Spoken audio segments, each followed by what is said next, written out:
The stars are right, and that means it's time for another episode of The Whisper in Darkness. I'm your host, the Man from Lang. Thank you very much for joining me today. On this episode, we are reviewing the Secret Investigator in the revised core set, Daisy Walker. If you enjoyed this type of content, remember to like, comment, and subscribe. It helps out the channel a great deal. Before we get started, I'd like to thank the patrons of this channel for their tremendous support. The Arkham Horror LCG community is amazing, and these people have gone above and beyond to bring you content like these reviews. If you'd like to support the channel's goals and see your name on this list, head over to patreon.com, sign up for a tier of your choice, and claim your rewards. That would be awesome. Without further ado, let's get started. The Secret Investigator in the box is Daisy Walker, the Librarian. She has 3 willpower, 5 intellect, 2 combat, and 2 agility. She has the Miskatonic trait. You may take an additional action during your turn, which can only be used to trigger Tome abilities. Her Elder Sign effect is +0, and if you succeed, draw 1 card for each tome you control.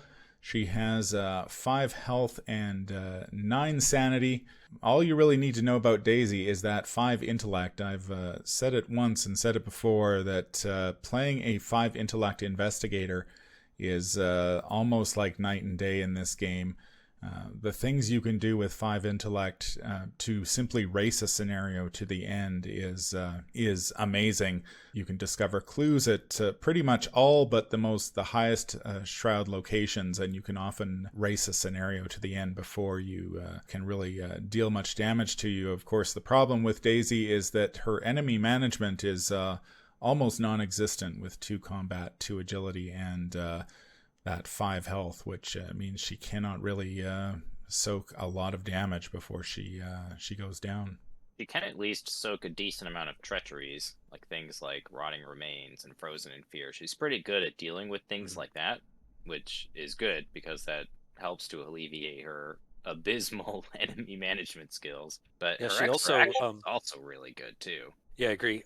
Daisy, Old Book of Lore. That's like the match made in heaven, of Arkham Horror right there. That's like the iconic pair. Yeah, that ability to generate an additional action to your turn, which you can only use that action on tome abilities, but additional actions in this game are extremely powerful and really give you a leg up on the encounter deck. And Daisy's ability to not only get that additional action, but then filter her deck for the cards that she needs the most using Old Book of Lore is fantastic.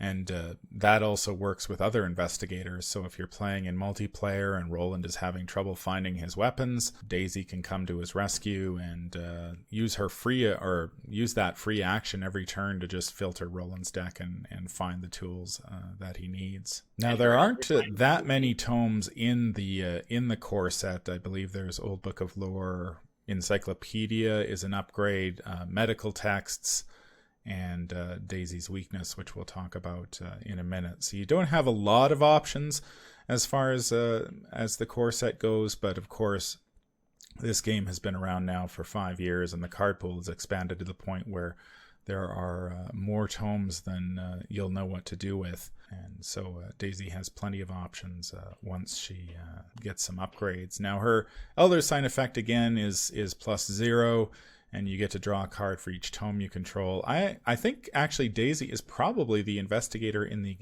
core set that I have played the least, and so I have not triggered this particular ability all that often. But I think that's the case with most Elder Signs. That's actually kind of interesting. Daisy's the one I've played, I think, the most, and I find that Elder Sign is pretty good. Generally, you have 1 or 2 tomes in play.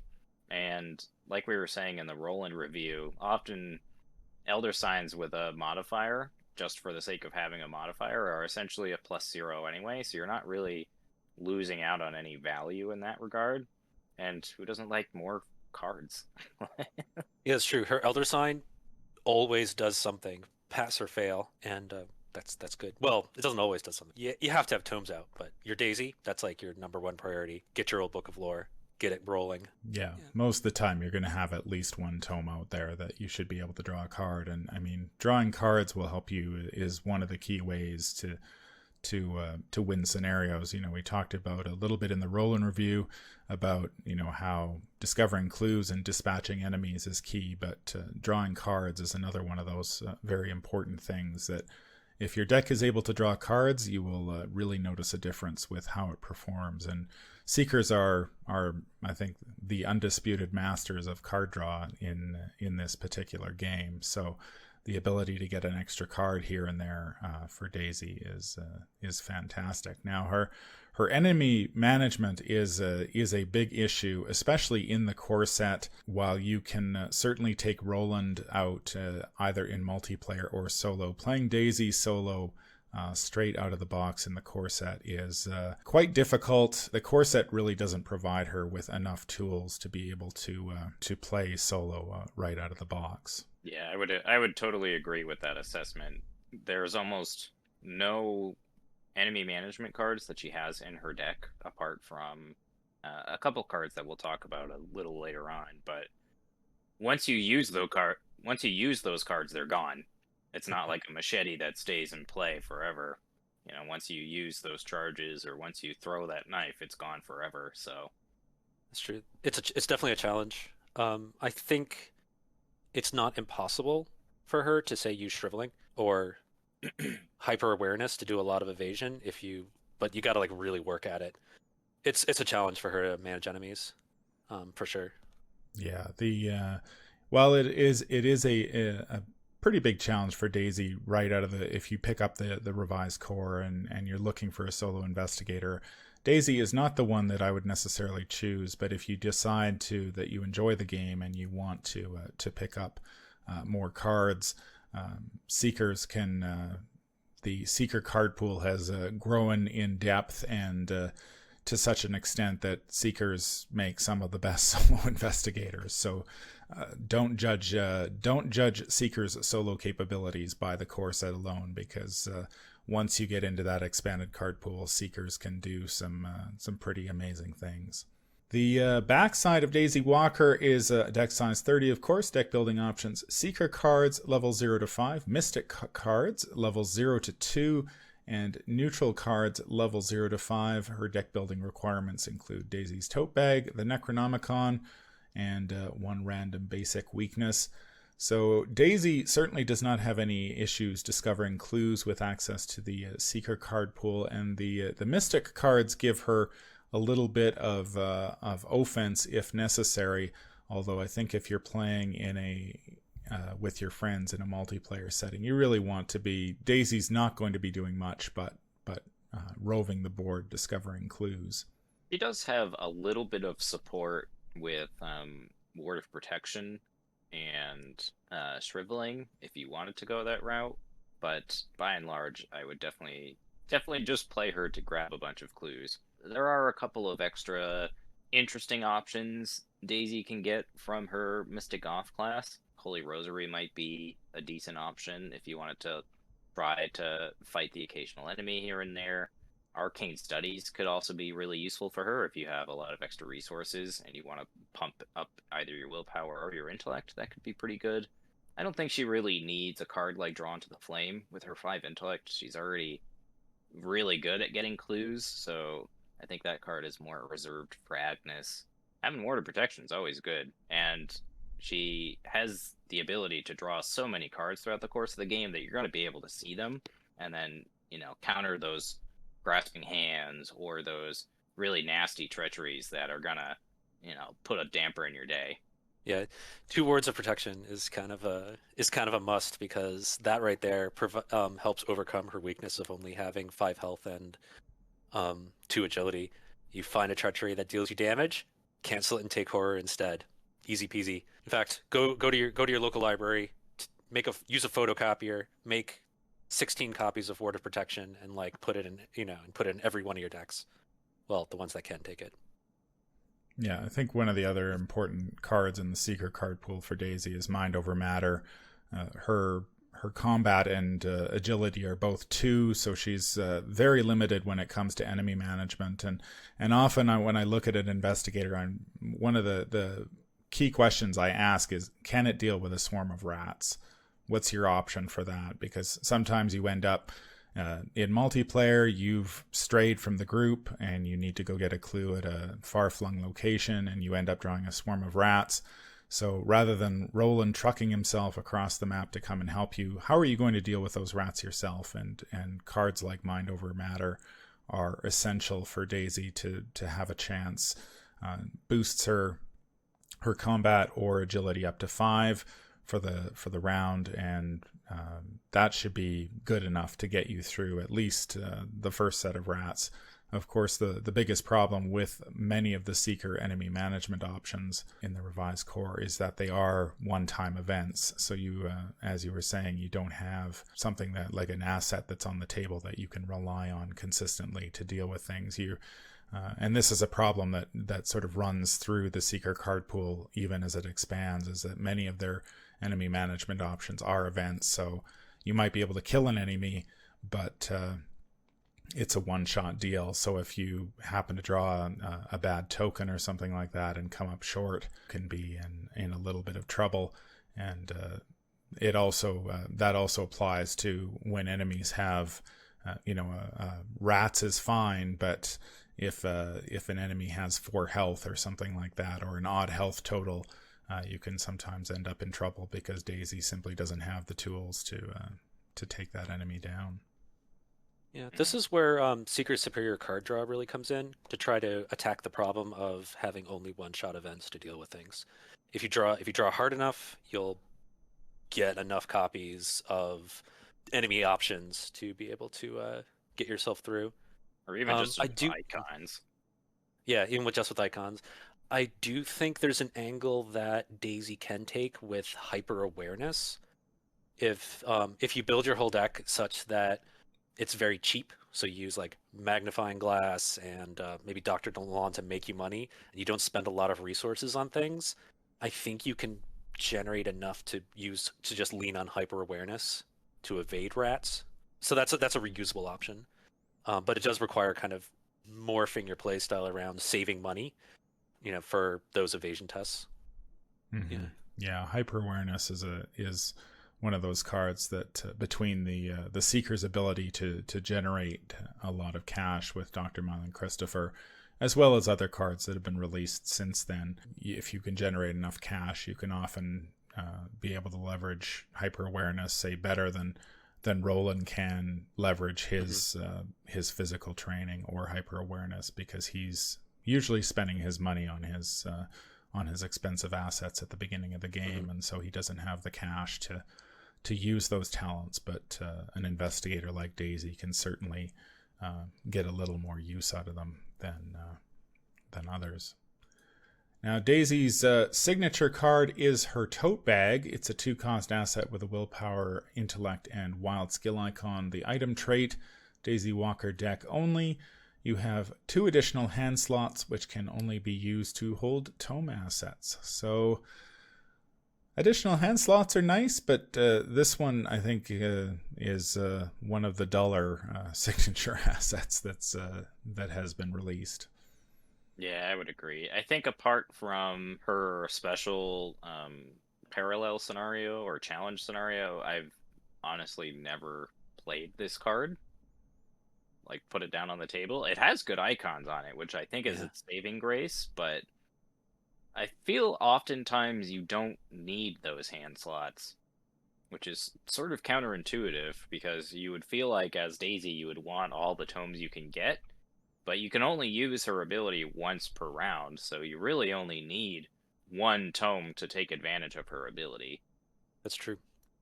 The Tote Bag, it seems like it's there for when you've drawn through half your deck and you're ready to get, I want my old book of lore, I want my medical texts, I want my magnifying glass, I want my second magnifying glass, I want my flashlight.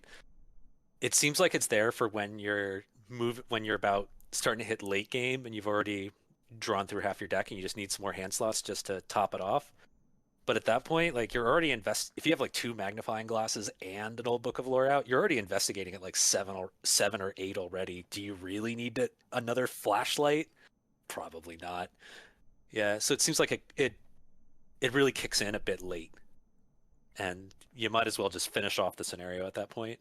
Yeah, like I said, I haven't played Daisy a bunch, but I don't. I agree, Nate. I don't think I've ever actually put this card down on the table, largely because there is a limit to how many tomes that you can stuff in a deck, and I think you make a good point, Matastrophic, is that you're not putting down 3 or 4 tomes that you need those additional hand slots. You'll have your old Book of Lore. You're going to lean on that for the entire game, Yep. and it might be nice to have that medical texts, but you may not need it, especially in a multiplayer setting if Roland is dealing with most of the enemies and you're able to keep your damage under the amount of damage that you've taken under control. You're not too worried about triggering it. So having those 2 hand slots that are limited to tomes is not particularly useful.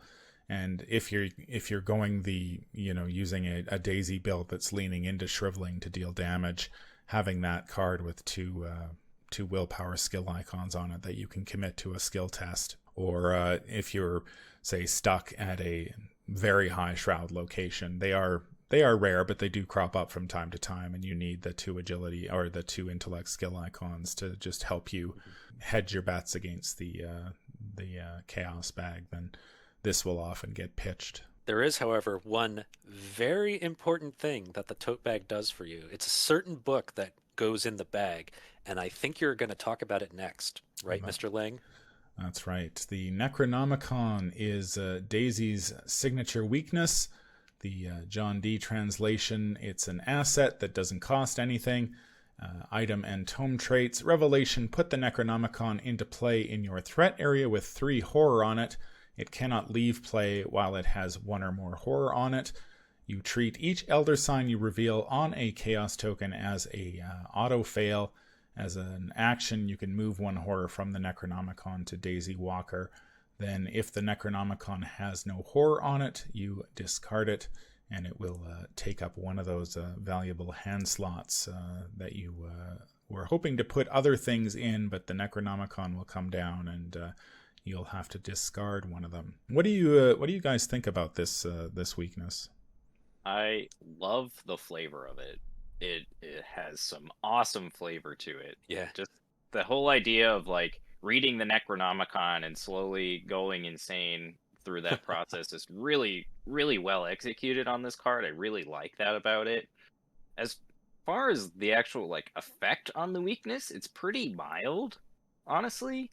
I think in all of my time playing the game, I've had that come up like once or twice, and it was oddly enough when I was playing in Forgotten Age, and I was not actually Daisy Walker, and it was sort of an amusing experience. But apart from that, while it may soak up some actions, it doesn't have any long-lasting impacts like Roland's weakness does. So you can largely ignore it if you don't mind it taking up a hand slot. That's the key, the hand slot that it can kick out. In the core set, you're looking at flashlights or magnifying glasses. So it is kind of a permanent debilitation. Permanent for the session debilitation. The thing is, I particularly like the flavor, of course. I love the idea that as you're reading, until her brain has processed through the entire Necronomicon, up is down, left is right. She doesn't know what's good or bad. That's why her Elder Sign counts as an auto-fail. Because her brain's all scrambled until she can work through the text. I like that. Yeah.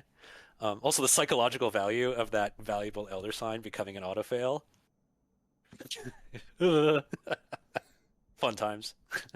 Yeah, it's interesting to compare Daisy's weakness to something like Roland's, where Roland's can be quite debilitating. I find this one, I think a lot of new players will look at that line that says treat Elder Signs revealed as auto fails and panic a little bit. But if you're playing with a Chaos bag that has, say, 15 tokens in it, your odds of drawing an auto fail are only about, I think, slightly less than 7%. And so this doubles that to slightly less than 14%. So it's you're going to fail a few more tests, but it's not as dire as it may seem. If this comes down late and you're willing to take that risk of failing a couple tests, you don't even need to really take the actions to deal with this. You can just let it sit there and suffer the consequences while you finish the scenario. And the other nice thing, of course, is that Daisy can use her additional ability on tomes to trigger the Necronomicon, since it's a tome. So while a lot of signature weaknesses, one of the things you'll notice as you progress through the game is that many signature weaknesses really tax an investigator's actions, and normally that would be the case here, but Daisy's special ability sort of nips that in the bud, and you can use that additional action every turn to move a horror from the Necronomicon to Daisy, and Daisy does have 9 sanity, so you can deal with this in a matter of 3 turns pretty quick. You can deal with it pretty quickly, and unless you really get unlucky and get tagged by Rotting Remains a lot, or get cornered by an enemy that deals a lot of horror, the chance of Daisy going insane is fairly low. Typically, the situations where she would, lose enough sanity to be driven insane, usually enemies are going to deal damage and horror, so she'll run out of health before she runs out of sanity. So, yeah, worry about the health. Yeah, exactly. She'll be dead long before she goes insane, if that's if you end up in that situation. Daisy Walker's starter deck again includes 17 assets. Wow, I didn't realize this is a revelation for me looking at these deck lists. How many assets are in these decks? You've got Daisy's Tote Bag, Magnifying Glass, Old Book of Lore, Research Librarian, Dr. Mylan Christopher, Hyper Awareness, Medical Texts, Forbidden Knowledge, Holy Rosary, Shriveling, Scrying, Arcane Studies, Arcane Initiate, 2 Knives and 2 Flashlights, 8 events. You've got Mind Over Matter, Working a Hunch, Barricade, Drawn to the Flame, Ward of Protection, Blinding Light, and 2 copies of Emergency Cash. Skills, you've got Deduction, Fearless, 2 Perceptions, 2 Manual Dexterities, and of course your weaknesses, the Necronomicon and Paranoia, which will sap your resources if you are unlucky to draw it. What are your thoughts on this particular deck? It definitely tries to overcompensate for Daisy's inherent weakness to enemies by including 2 copies of Knife, 2 copies of Manual Dex, you've got Blinding Light, you've got Shriveling, you've got Mind Over Matter. They give you a lot of subpar options to try to deal with enemies that don't really work with what Daisy is good at. I think apart from Shriveling, I think you could make a pretty solid argument that Shriveling's a decent card in Daisy, but I think by and large, when I would look to upgrade this deck, I would be looking to take out the flashlights. I'd look out to take the knives out, and some of those less than ideal enemy management situations. I would put in a second copy of Mind Over Matter. Maybe consider upgrading to Bulletproof Vest. That's a pretty decent option in Daisy to help counteract her low health. You just don't need so many tools to help you investigate. You need like things like guts. You need unexpected courage to help you, like with those one-time evade tests or something like that. Maybe even like discs of Ibzomna or something like that if you're looking to upgrade into that route. Encyclopedia is also a very good option as well. I think overall the deck is pretty good, but there are definitely some obvious cuts when you're looking at it, similar to the Roland deck. Yeah, I think it really depends if you're going to play solo or not. If you're sticking with multiplayer, you really don't need as much enemy management as they cram into this thing. Especially enemy management cards that take up those valuable hand slots that should be going for magnifying glasses and flashlights and Old Book of Lore. Yeah, get rid of those knives, cut them. Use them to proxy for more wards of protection. Yeah, I don't think you really need flashlight in Daisy. Like, it is nice for those 4 shroud locations, but if you have magnifying glass is fast. Yeah, that's true. Flashlight is filler if you're playing with, say, you're playing alongside Roland and you want to share some of the Seeker cards. You can have flashlight. It makes good filler. There's a lot worse you can do than flashlight. True. Yeah. True. Yeah. Also, she has one of the strongest cards in the game. Not starting out, but Cryptic Research. Cryptic Research is a phenomenal upgrade. being able to give that to any investigator is incredibly potent. Mm-hmm. Yeah, the ability to draw 3 cards fast is amazing. Yeah, if I was to play this, if I was to pick up Daisy, the starter deck, and play with friends, I'd probably be looking to trim a lot of those assets that really don't help her investigate, in favor of things like another copy of Deduction, which becomes very important in multiplayer when the number of clues at locations starts to rise, and you really need to be able to discover them as quickly as possible. Cards like Fearless, like Daisy's got 9 sanity. The odds of her going insane are so low that you really don't need that in there. Things like Blinding Light, I'm not even sure many Mystics play that, at least not as the card pool has expanded. Blinding Light has really gone to the wayside. So things like Drawn to the Flame can be, sometimes it really depends on I think the situation. If you're stuck at there are locations in the revised core set scenarios where a card like Drawn to the Flame can be quite useful, particularly at the end of the third scenario in the campaign, where there are locations that require you to investigate using other skills. And if Daisy's your go-to Clover in that case, then something like that can be helpful. But generally speaking, I mean, 5 intellect is so good that is, you're basically going to move, you're going to investigate twice,